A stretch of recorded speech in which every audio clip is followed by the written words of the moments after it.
All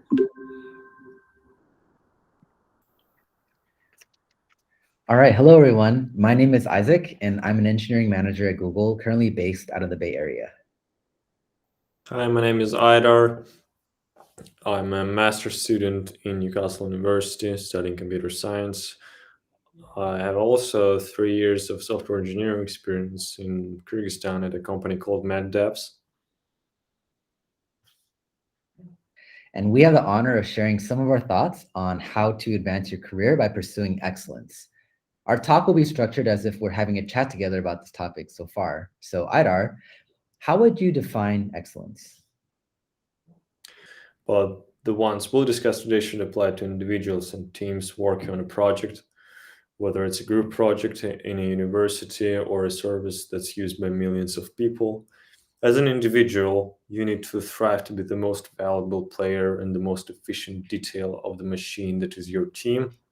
Each project and each company have various definitions and criteria of excellence, but we shall discuss factors that don't focus on a particular role or stage in a career and should be applicable to any member of a team that's striving for excellence, be it a software developer or manager, senior or junior, doesn't matter, as long as it involves collaboration between people working on something valuable. Isaac, what are your thoughts on team being a factor of excellence? That's a great point. Thanks, Idar. And yes, I totally agree that excellence in the workplace is based on us as individuals. And I'd also add that pursuing excellence also means working with, inspiring, and collaborating with excellent people. In my experience, I've been able to build excellent products and be an excellent person myself due to being on teams where the people I worked with were hard workers and passionate about what they did. I'll share more on that later on. So the next question I had was, what does it look like for you as an individual to pursue excellence? Well, one of the most important factors is definitely treating communication as an invaluable aspect of a job. The importance of communication and coordinating excellent people that build great products cannot be overestimated.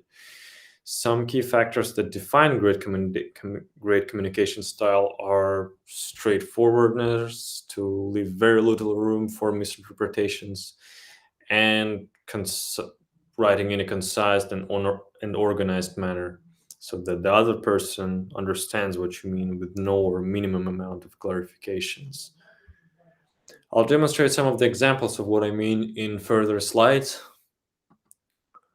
Here's a famous example used to illustrate the importance of punctuation, famous at least among Russian speakers. The most obvious solution that we're taught in the schools is just to put comma in the correct place. Comma after pardon would mean that the pardon was granted and the execution was cancelled. Comma after impossible would mean that the execution shall proceed. The second one has a punctuation mistake, but someone with minimal reading skills in English will probably understand the meaning. The word sequence cancels the execution is almost certainly means that the execution must not proceed. The point I'm trying to make is definitely pay a lot of attention to the choice of words. Make sure that the exact meaning of what you try to say is reflected by your writing, or what you try to say for that matter. The third one is, of course, the most correct one. Not only have a proper choice of words, but also try to put commas in the right places.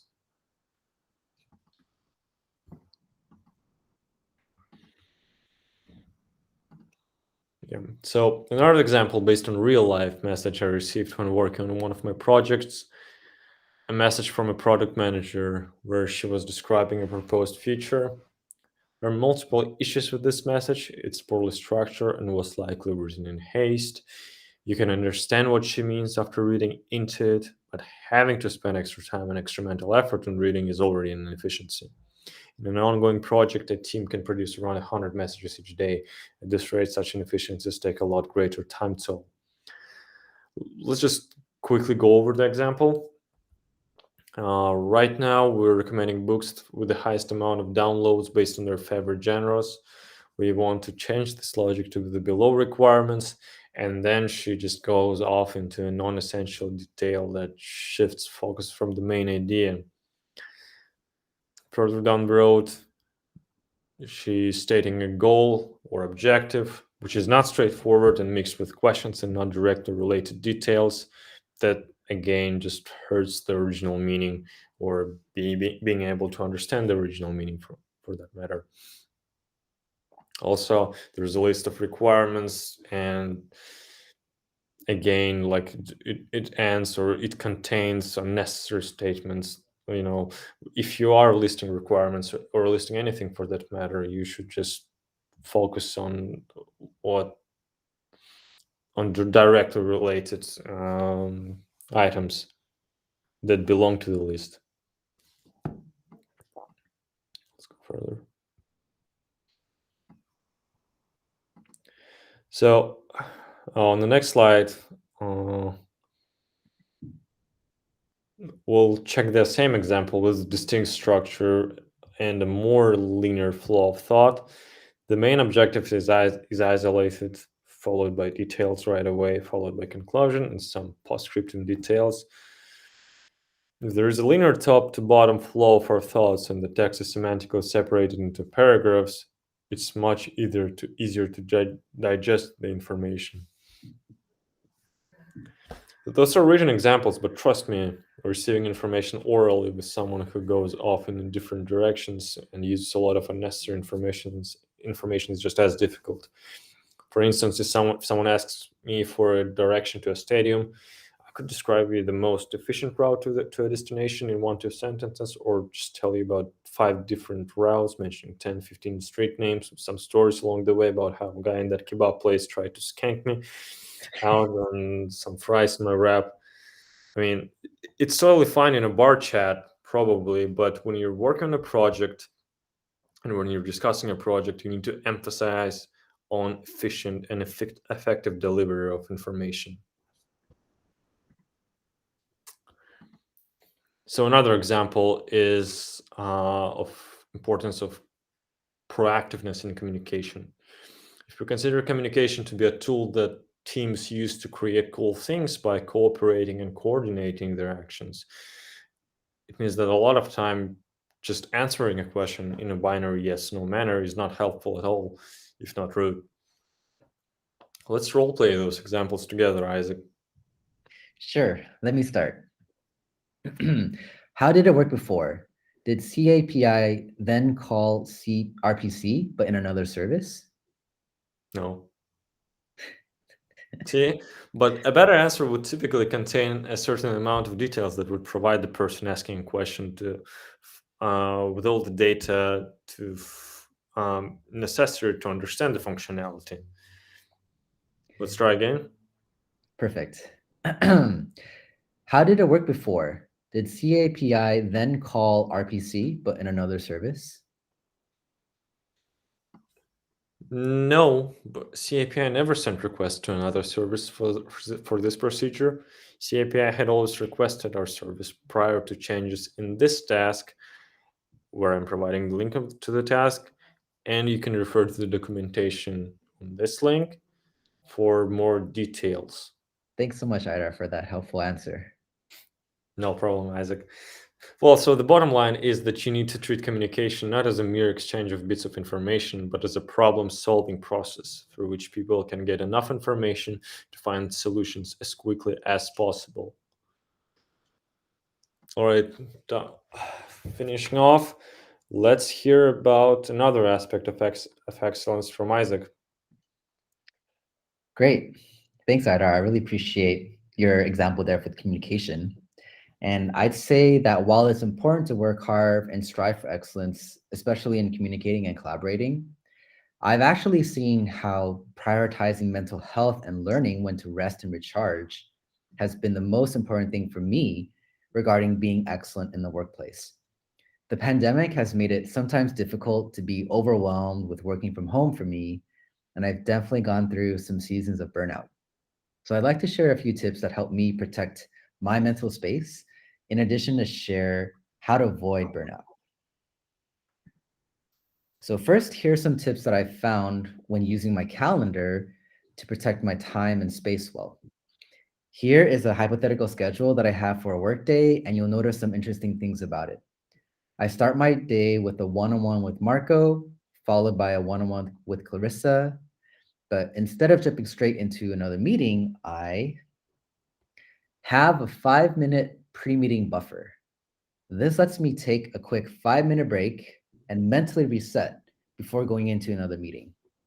I used to schedule a 5-minute buffer after meetings, but my meetings would normally just run over. So I found that having a 5-minute buffer before meetings really helps. I also use 2 different types of time blocks, focus time blocks and bookable time slots. For my focus time blocks, these are blocks of my time that I set to be able to focus on my work, or I'm signaling to others that they should not bug me or add an event on my calendar. This helps me be heads down and get my work done. At the same time, as we have mentioned, being excellent means being able to work and collaborate with excellent people, which means I need to provide bookable time slots for folks to contact me. Finally, I'd also strongly recommend taking tech-free breaks and adding them in your schedule so we can prioritize resting. It's so easy to always work, and work more. And creating break events in my calendar not only help me stop and relax, but also signal to others that resting is important, and it inspires others to take breaks as well. Find a way to do this in a tech-free manner. I personally like to go for a short walk, grab some coffee, and leave my phone at my desk. Next, I want to focus on preventing burnout in order to protect our ability to be excellent. The World Health Organization defines burnout like this. Burnout is a syndrome conceptualized as resulting from chronic workplace stress that has not been successfully managed. It is characterized by 3 dimensions. Number 1, feelings of energy depletion or exhaustion.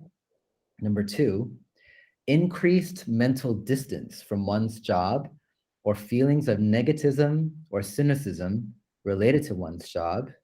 And number 3, reduced professional efficacy.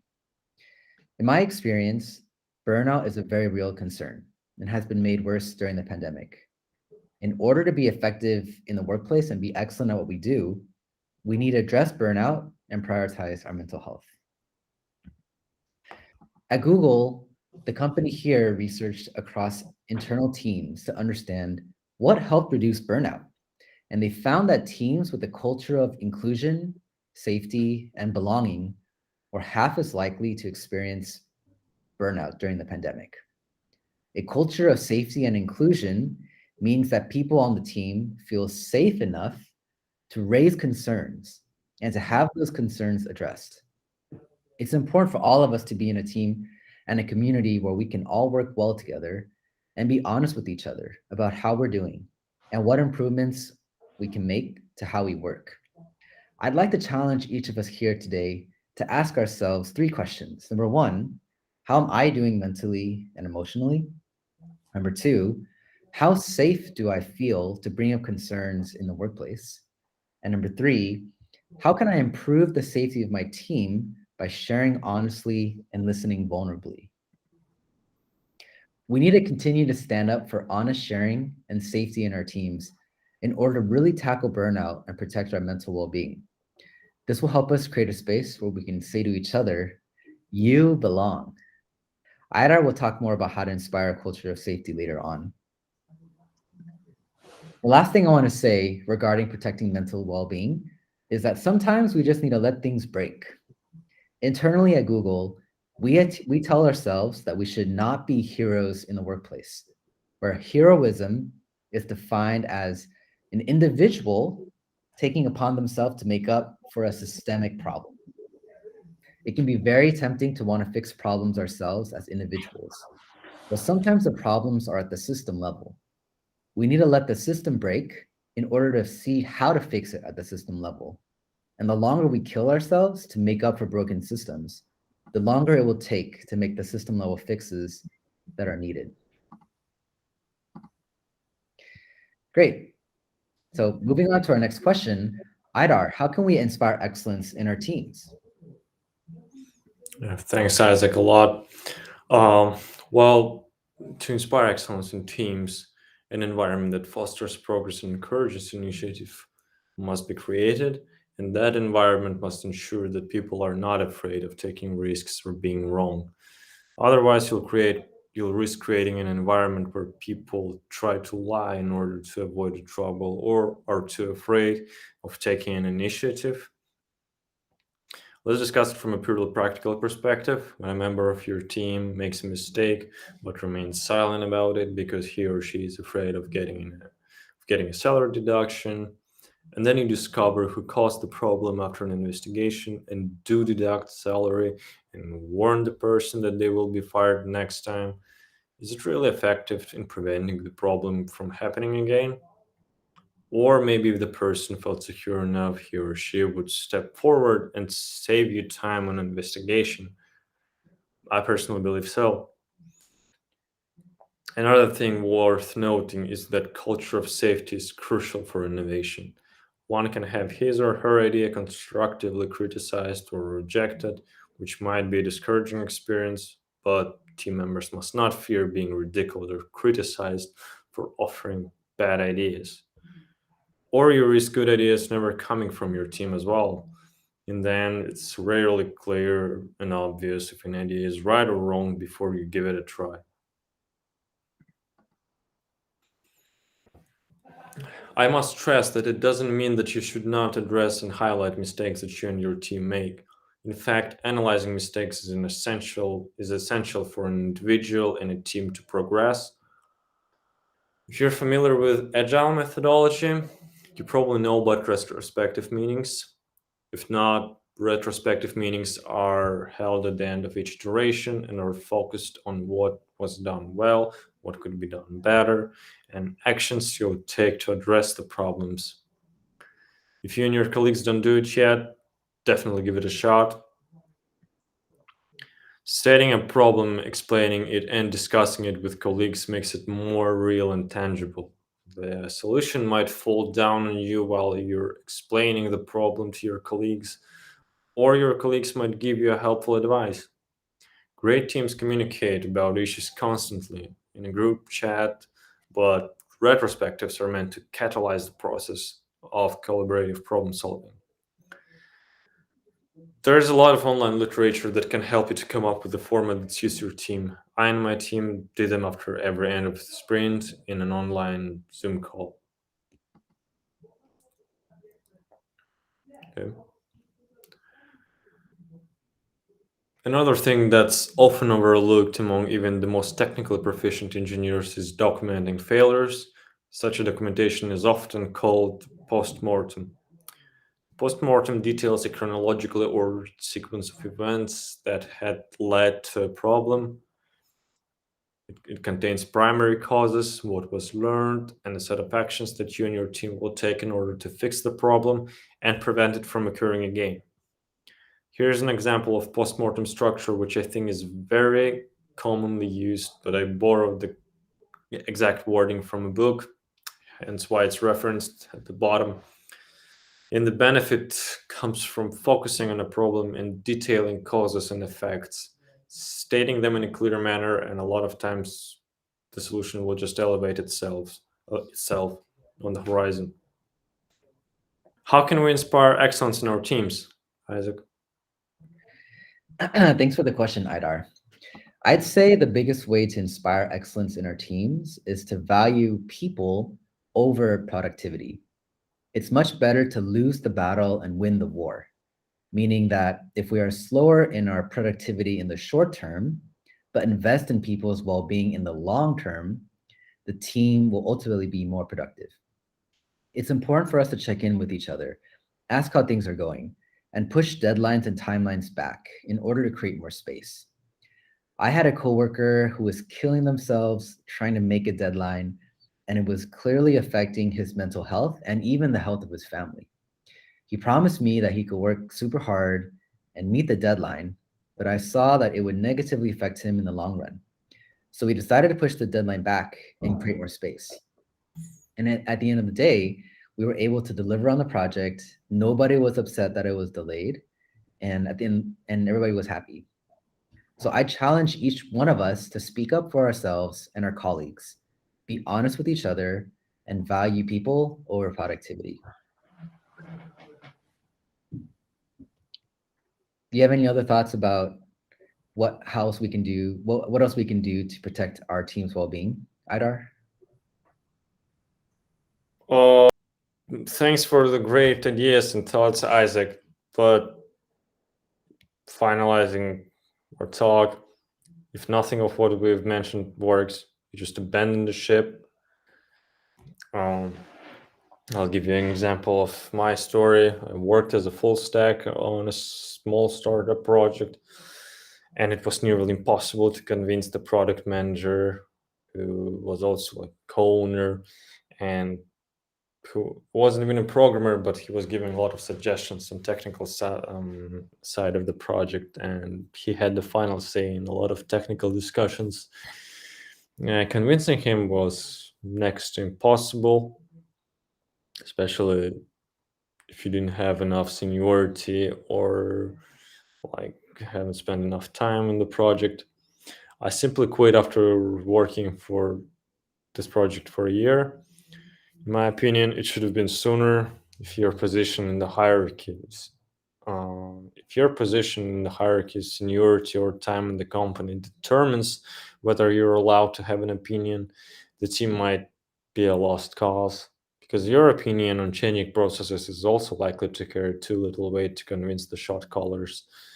So, yeah. Yeah, I totally agree with that. And this goes back to what you said earlier about the culture of safety, right? Where your opinion should count.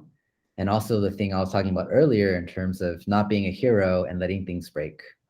At the end of the day, we have to consider abandoning ship, especially if that means that we ourselves as individuals and as teams will eventually be hurt and broken in the process. So thank you for sharing your stories there. All right, so how can I learn more about pursuing excellence? I want to first give a recommendation for what is called the Accelerate State of DevOps report. This is a report that Google comes out with every single year. And in this year in particular, dealing with the pandemic and the issues of burnout and how it affects team performance, as I had mentioned, this report has a lot more details. So I would encourage folks that are interested in thinking about how do I increase well-being for myself and my team in terms of then being excellent in the workplace. This is a great report to reference. Do you have any tips or resources that you would recommend, Idar? Definitely, yeah. I'd recommend this book, Debugging Teams, written by Brian Fitzpatrick and Ben Collins Sussman, both former or existing Google employees. They founded Google office in Chicago, and they have a lot of managerial experience in Google. And they share their thoughts and experiences in that book, and it's great read, highly recommended. It's highly recommended, like from many industry leaders, so definitely you'll pick up a lot of wisdom from there. Awesome. Thank you for that recommendation. And thank you everybody for attending our talk. If you have more questions, please feel free to reach out to us at any point. We would love to chat. Thank you. Bye.